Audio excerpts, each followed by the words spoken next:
Welcome to the Property Podcast, the home of news and debate about building long-term wealth from property investment for beginners and experts alike. And now for your hosts. Before I met them, I thought BTL was a sandwich. It's Rob and Rob. Welcome to the Property Podcast, episode 14.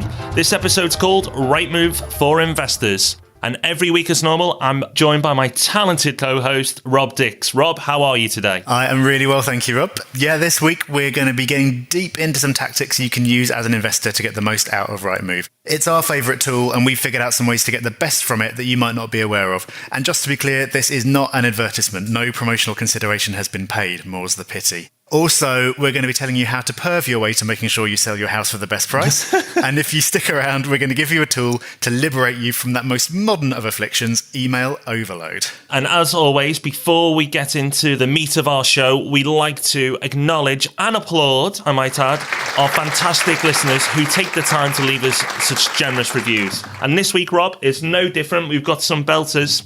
The first one is from Ruth in Glasgow, and she says, well, she was in Glasgow, I should say. She says, I love it. As an expat living in Dubai, we don't get any pension provisions with our job, so buying property in the UK is a way to ensure we don't starve to death when we retire. I stumbled across this excellent podcast and it's answered so many questions for me. It's funny, thank you, and educational. Thank you some more. And difficult to balance to achieve, but gracefully done by Rob and Rob. Well, thank you very much, Ruth. Thank you. And Matt says, I started listening to this podcast this afternoon on current episode Buy to Let versus Buy to Sell.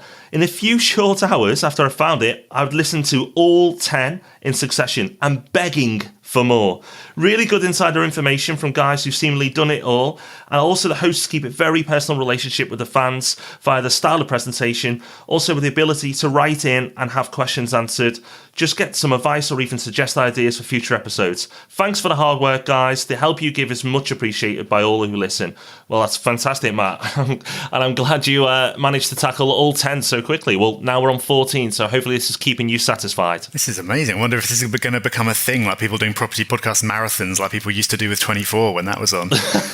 We need a box set or something like that. We could sponsor a listener to go through 24 hours worth when we've done 24, of course. So, Rob, I know you've been talking to some people who've been getting in touch this week who are listeners. Yeah, two brilliant listeners, actually. First of all, Mark Alexander from Property114, a website we've mentioned before, which is a fantastic tool. Go and have a look. He's going to be writing an article and that we're going to be covering on the show soon. So thank you, Mark, for getting in touch. Also, we've had a look at a few of his tools, which we'll talk about in future episodes as well. So thank you, Mark. We look forward to working with you soon. And also Rachel from Rapley's, a commercial property company, called me. I had a great conversation with her, really funny lady. Some great anecdotes about, some of the stuff she does and how everything works. Now, commercial property, Rob, isn't our strong point. It's not what we do. So it'd be interesting if we can bring her in future episodes, or at least her knowledge, and then talk about commercial property as well, because I know there's going to be a lot of people interested in that subject. Definitely. Neither of us really know about that. And so, yeah, hopefully we'll be able to get some guest experts in to plug some gaps in our knowledge and keep giving everyone a well-rounded property education that isn't limited by our blind spots. Talking of property education, Pete Matthew from the Meaningful Money podcast, who we talk about quite often on this podcast, was nice enough to have us on his show. He has got a podcast called Meaningful Money. He's a financial advisor, so it's about financial planning, investments, that kind of thing. And he didn't know a lot about property, as he freely admits. And so he asked us to go on there and talk to his audience about how property as an investment class is something that might be worth looking at and what you should be considering when you're doing it. That episode went up recently. His website is meaningfulmoney.tv. In the show notes for this episode, we're going to link over to our episode so you can go and listen to us. If you're in the middle of doing a property podcast marathon and there just aren't enough episodes for us, you can get a bonus half hour of us if you go over and listen to Pete's podcast. And you should subscribe to that anyway, because it's really great. Also, I keep forgetting to give a shout out to Serena, the HMO landlady. She's got a book called HMO Sussed, and she was a guest on my other podcast back at the end of last year. But she wrote to me recently to tell me that not only does she listen to the property podcast while walking the dog, she also listened while she was in the dentist's chair. And apparently it was the first time she's not given the dentist a load of grief. So apparently we've got soothing, possibly anaesthetic properties, Rob. I don't know if that's a good thing or not. So we send our listeners to sleep. Yeah, exactly. I think she meant it as a compliment, but I'm not sure. Well, thank you very much. I think kind words. Yeah.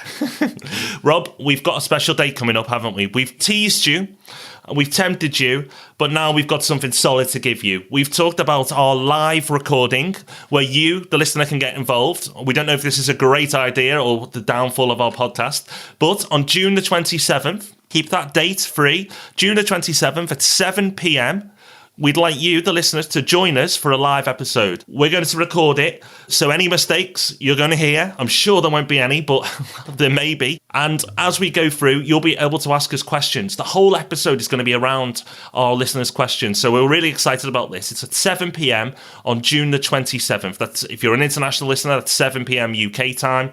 Rob, we're being brave, but we think it's going to be good. Pretty terrified, but it should be good. Like, we're always trying to find new ways of getting more kind of two-way interaction on this podcast, and it'll be great because it means that if we're talking about something and then a question springs to mind while you're listening based on something we've just said, you can just type it in and we can respond to that straight away, whereas previously, by the time you get around to sitting in front of your computer and sending us an email or something, you might have forgotten about it. So it'll be really nice to get that interaction going on. Hopefully it won't destroy our credibility forever. Here's our fingers and toes crossed. You'll soon find out anyway. So, news of the week. We've done some pretty detailed topics, so we've gone a little bit more light-hearted this week. And according to an article in The Telegraph, everyone who sells property should start taking a little bit more pride in their appearance, Rob. There's a reason there isn't a video option of this podcast. So it's probably a good thing we're not estate agents, because according to a study in The Telegraph, attractive estate agents sell properties at higher prices. It's not the volume. Apparently there is hope. If you're not blessed in that department, you can still get lots of transactions through at lower prices. But if you want top dollar for your house, you want a looker. Yep, that's right. Now, ladies and gentlemen, you can go out, look at all your estate agents, go around different shops and judge them on their looks, comment to your respective partner on their beauty or lack of it, and not get in trouble because you're just doing the best for your financial situation. I was going to kind of try and come up with a bad pun based on this, but I didn't have time, so I thought I'd just read out some words and let the listeners put together their own jokes. So, well-presented, original features, generously proportioned gazumping. Combine those into your own joke about estate agents' attractiveness. Oh, Rob. You didn't warn me you were going to do that. I think we should swiftly move on to the topic of the week. Yeah, let's do that. So, before you encounter an estate agent and start peering at them leeringly through the windows, the step before that is often looking at Rightmove. Other online portals are available. We're not getting paid for this. We just happen to really like it. And it is a mild addiction for us. Of course, if you want to sell your home or find somewhere to rent, Rightmove is a great place to do that. There's a good chance you have done that already. But as an investor, you might not be aware of some features that Rightmove has to make it easier to do your research and unearth some properties that you want to take a look at. So we've put our heads together and made a list of all the ways that we use Rightmove as investors, and we're going to run through them right now. And I'm pretty sure that even if you use it as much as we do, you'll pick up something you weren't aware of that's going to save you time or give you better data to work with. So, Rob, to start us off, as a general research tool, you can just go on there and browse through the current asking prices. I mean, we're starting simple here, but when you start to research an investment, one of the things, of course, you're going to do is look at your local area, in this case, Rightmove, and check the asking prices of properties for sale and properties for rent. So you can start to get an idea of what the properties in your area are being marketed for, so you can see and establish if you're getting a good deal or not, and also look at what the current rentals are being marketed for as well. Have a look, type your postcode in, do some basic searches. You can search within quarter of a mile, half a mile, 3 miles. Really, you want to narrow it down as small as possible when you're doing your research so you can get real good comparables. But as a very basic start to this, that's what you should be doing with your research. If you're not doing that as a basic of research, I'm worried for you. The next step up from that is looking at the historical sold prices. You can do this on the land registry as well, but there's a way of doing it from within Rightmove, so you don't have to go anywhere else. And they present it really nicely as well. So for that, you just need to type in the postcode you're looking at. Again, you can change your search radius and filter it down by the type of properties, detached and semi-detached and so on. And you can then look at it on a map, which it can be really interesting and you can be quite illuminating to look at it that way. Or you can look at it in a list, and that way you get to see all the sales that have happened and the price they've achieved. And because it breaks it down by the individual property, you can see at a glance how that price has changed over time. So I'm looking at a property right now where I can see that it was sold for 119,000 in 2005, then sold for 105,000 in 2013. So over those 8 years, the price has actually gone down of that property. That might just be a one-off circumstance, or it might be telling you something. You can kind of look at lots of properties and decide whether that's the case. But it's really interesting to be able to see the history of each property at a glance in a little list there. Now, digging in a little deeper, one of the things you can do is find out how long a rental property's been on the market. So if you type in your area, look at the current asking prices for rentals, go into the property itself, it's right at the top, it tells you been marketed for 7 days, 28 days, 60 days, however long it may be. Now this gives you an idea of what the market's doing. So you might contact the letting agents in the area you're researching and they may tell you the market's booming. But of course, they're likely to tell you that because they want your business. By using that option, if they're telling you everything's great, but all the properties have been on there for 3 months or longer and then don't seem to be going anywhere, you might want to question that feedback you're getting from the letting agents. On the other hand, if every listing you look at is only a few days old and you can't find anything much longer, then that may suggest that the market's pretty buoyant there. And yes, properties are moving regularly. So all you have to do is click on the rental option, look at the listings, click into any individual listing, and it tells you exactly how long it's been on there for. And there's another tool which we'll talk about in a minute, which will let you go into a little bit more detail about that as well. But let's jump back over to the sales side. When we were talking a minute ago about checking the sold prices, there's something to be aware of, which is that because those prices are taken from the land registry, they're going to be about 3 months old because there's a delay once the transaction's gone through before the details get lodged with the land registry. That's still useful, but you might want to know what's going on right now in a particular area. And that's where you can look at on Rightmove at something called sold subject to contract. That's an option you get when you're looking at properties for sale. You'll first of all type in the postcode that you're interested in. And when you click Start Search, it comes up with all your the options where you can filter it by property type, number of bedrooms, price range, that kind of thing. And there's also a box that says Include Under Offer and Sold Subject to Contract. That option isn't ticked by default because if you're a normal residential buyer who wants to buy a house to live in, that's not particularly interested to you. If there's something which is already under offer, you're probably not going to be able to get involved there, and so you don't want to even waste your time by seeing it. But as an investor, it's really useful because you can see what houses in the area are going through the process of being sold right now. Some of them are going to end up coming back onto the market because they do all fall through, but some of them will go through and you'll be able to see the price that they're being marketed at. What you can't see is the price that the offer was actually accepted. So if there's a property that's on as sold STC at 175,000, that doesn't mean that someone's offered to pay 175,000 for it and that offer's been accepted. That's just the price it was being marketed at. But it's still useful to know because it gives you some indication of the asking prices that are getting bids, they're getting offers of some kind, and you can see that there are transactions occurring in that market, that the area isn't completely dead. So the next tool is really useful for investors. So make sure this is part of your toolkit when you're doing your research. Something I do myself, and I find it really useful. What you can do on Rightmove is you can go onto the map feature and draw your own boundaries. Now, this may be very specific, down to a street or two, or it may be a city or a group of cities. It depends on what you want to do. But you can draw the boundaries on the map, and then you can state what type of properties you want. So it might be flats that are 70,000 and under, or it may be 3-bedroom houses that are 250,000 to 300,000. You can really go into a lot of detail. There's so much you can do, and you can really narrow it down to find your perfect property for investment. So a lot of people will use this to find their dream home, but actually as investors, if you've got a very specific strategy and you want a very specific type of property, then this tool can work wonders for you. I was talking to Rob about a certain type of investment I'm looking for in Liverpool city centre at the moment. And this tool, I have sending me alerts every single week. You can set the option down to daily. I prefer weekly just because I get so many emails. But it's really good. It just gives me a summary that any properties that have come new onto the market that have triggered my criteria. So a really useful tool. But Rob, you've got something to enhance that a little bit further, haven't you? You only want weekly updates because you just don't want to get overwhelmed with emails and information, and that's fine. But then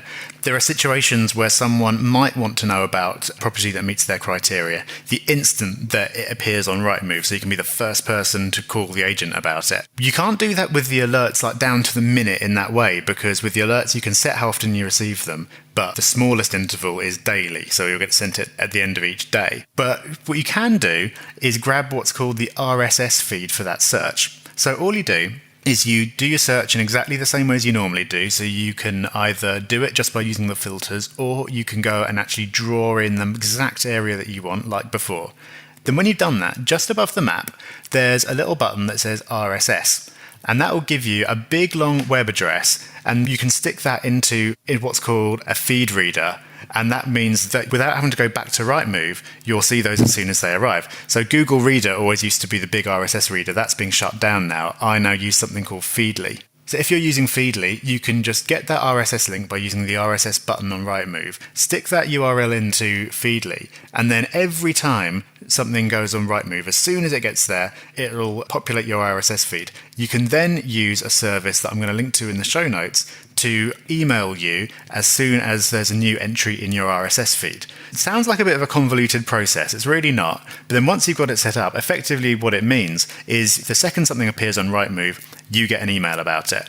That might be too much, but if that is something you want, it means that you get to keep an eye on something permanently, and you don't have to keep going back to Rightmove every 5 minutes to check it out. So that might be particularly interesting if you've got some really narrow criteria. There's something very specific that you want, so you're not going to get bombarded with emails about it. But if something comes on that does meet your criteria, you'll find out about it straight away, and you can pick up the phone to the agent. The next one, really simple tool, but really useful again. It's the investors newsletter Rightmove provide. And what it does is it gives you a breakdown on an area that you've chosen each month. So it'll tell you the average asking prices for rents on 1-bed apartments, 2-bed apartments, 3-bed apartments, 2-bed houses, and so on. You get the idea. So it gives you the breakdown on the rent, it gives you the breakdown of the asking prices on the property values, and it gives you a bit of general overview as well. It's free to use, it's provided by Rightmove, and if you're an investor, you'd be mad not to use it because it's just a summary every month, and it allows you to keep an eye on your chosen target area and keep in the loop of what's happening there. You know, are there big rises, are there falls, you know, what's happening from month to month. As a quick summary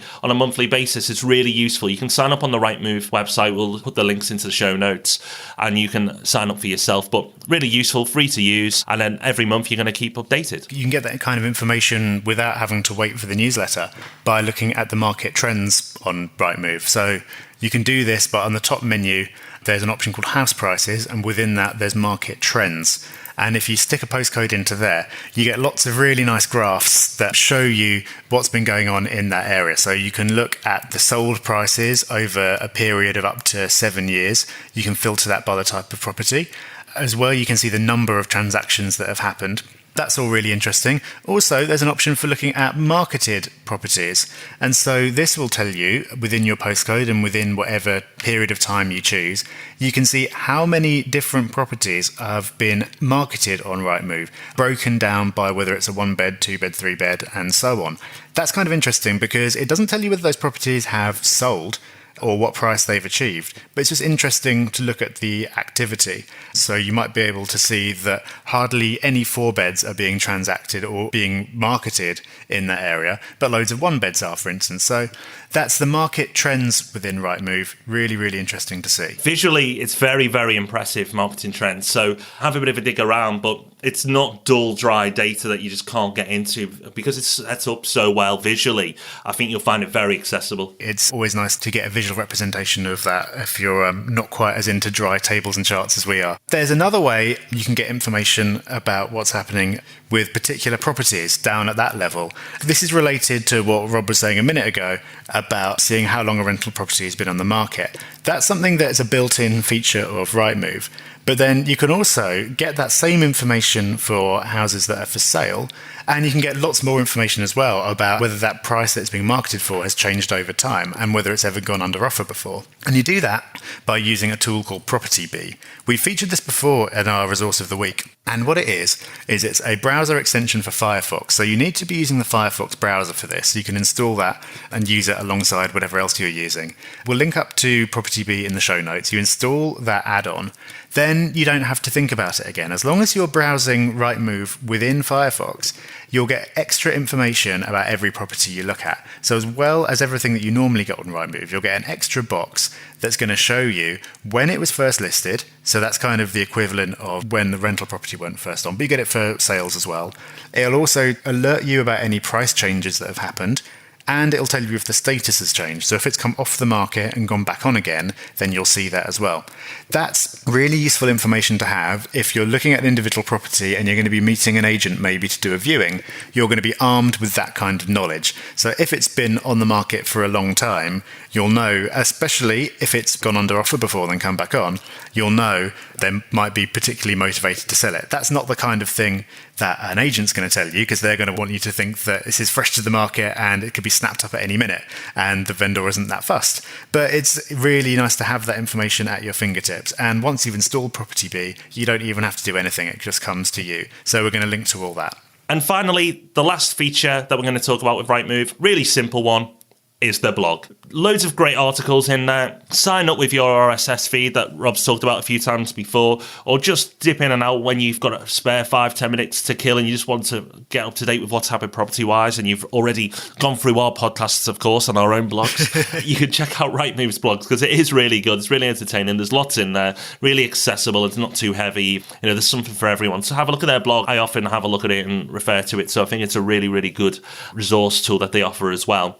Now, Rob, I have to say, we've gone through a lot there, and we clearly love Rightmove, and we're two fanboys of Rightmove, but we are outdone. We can't claim the title as the biggest fans, because Andrea Morgan, lovely lady on Twitter, she's called the Rightmove Addict. It's at Rightmove Addict.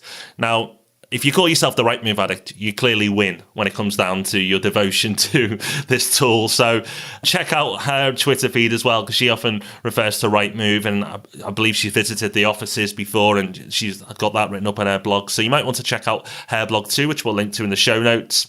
But as you can see, there's tons that you can do there with Rightmove. Really useful tool. And we use it all the time. I know Rob uses it for his personal investments. I use it when researching the investments I pass on to our investors. It's all about information. We've talked about lots of different ways, and we'll summarize all these different aspects of it in the show notes at thepropertypodcast.com/14. But really, all these ways are about getting more information, because information is power. And in property investing, you just need to make sure you've got all the facts. So we've talked about ways of doing that at really high levels. You can look at the trends for postcodes or whatever else. We've talked about how to do that at the level of individual properties. You've got PropertyBee, you've got checking how long a property's been on the market and all that kind of thing. And we've looked at ways you can do that by going to Rightmove whenever you want and looking at new information. And we've looked at ways of using tools like RSS and alerts for having that information come to you. But however you do it, if you use Rightmove the right way, there's an absolute mine of information that you can get. And the more information you can get and the more effectively you can use that, the better your own investments will be. Well, let's get moving on then to the resource of the week. Rob, you get a lot of email. I get a lot of email. Everyone gets a lot of email.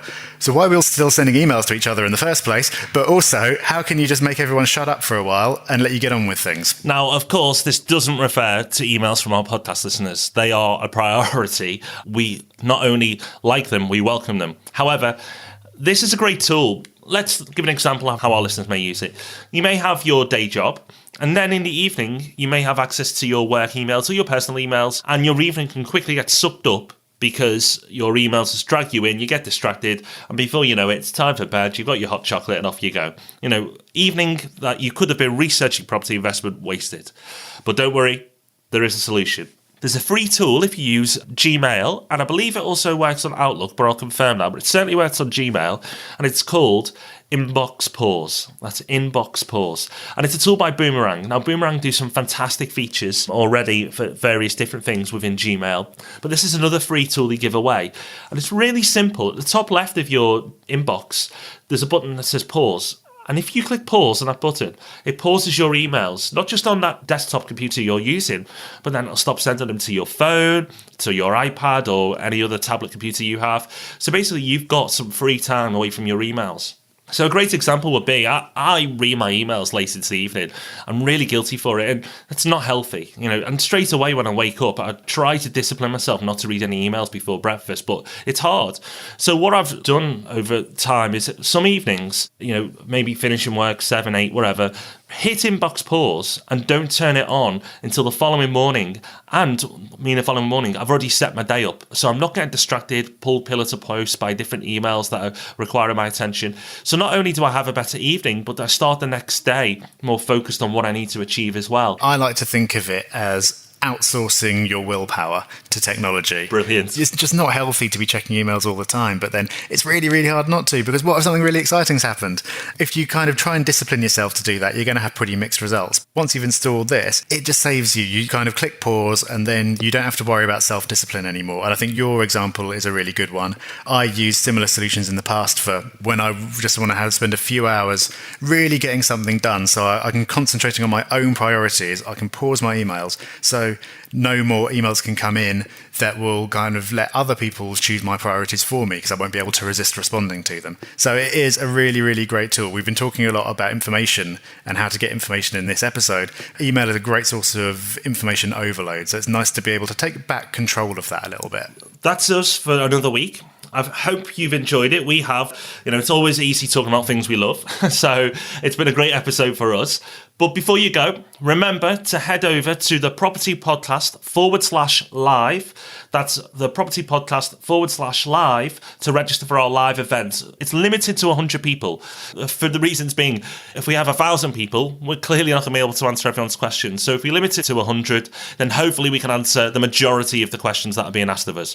If you're interested, head over straight away to the propertypodcast.com /live, and you'll see the instructions there where you can register. It's free, of course, as the podcast is, and we'll hopefully be interacting with you on June the 27th at 7 p.m. Very much looking forward to that. And then next week, we're going to be talking about setting your property goals. We tend to drop goal setting into just about every conversation we have because we're both so obsessed with it. We think it's worth giving a whole episode over to setting your goals. We're going to be talking about the systems that we both use to set our goals and track them and make sure we achieve them. We're going to be giving you lots of ideas and lots of tricks you can use to make sure that you set effective goals as well. Yeah, absolutely. It's not just going to be an episode, goals are great, go and set them. We're going to take you step by step on how we set our own systems up. And both are different, so you can find what works for you, or maybe a merge of the two. But it's going to be a really interesting episode. And I'm a massive, massive believer in setting goals. I really do think it's what sets the people who just plod along in life apart from the people who really deliver and achieve things. So it's going to be a great episode. You can obviously use it for property investment, is why we're doing it, but you can apply it to all areas of your life. Good stuff, Rob. Another great episode, and I'm looking forward to doing it all again next week. Absolutely. See you next Thursday, everyone. Bye-bye. Thank you for listening to the Property Podcast. Don't forget to check out the show notes and join the mailing list at thepropertypodcast.com.